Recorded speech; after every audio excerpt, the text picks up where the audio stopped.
child abduction emergency for all of Missouri beginning at 2:21 p.m. Saturday, January 31st and ending at 2:51 p.m. Sunday, February 1.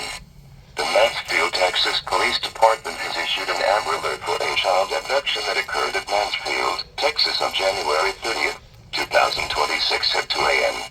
Abducted was Efrain Wackling Carmona, biracial, white and Hispanic, male, age 4. Suspect vehicle is a light gold 2009 Toyota Corolla bearing Texas registration NJB 5536. Vehicle has rear tinted windows and damage to the front passenger side hood. Suspect is Rowena Diza Carmona, a Hispanic, male, 25 feet 5 inches tall, 140 pounds, has black hair and brown eyes. Last seen wearing a black stocking cap, dark hooded sweatshirt, and blue jeans. Suspect has been known to have long hair in the past and typically was worn slicked back.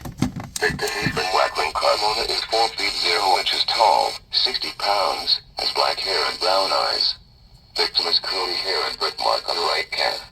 Wackling Carmona is the suspect in a possible homicide that occurred on January 30th, 2026 in Mansfield, Texas. The suspect vehicle was last seen in the area of Business 65 on North 3rd Street in Ozark, Missouri at 8:16 a.m. on January 31st, 2006. Statewide. Please call 911 or Mansfield, Texas Police Department at 8174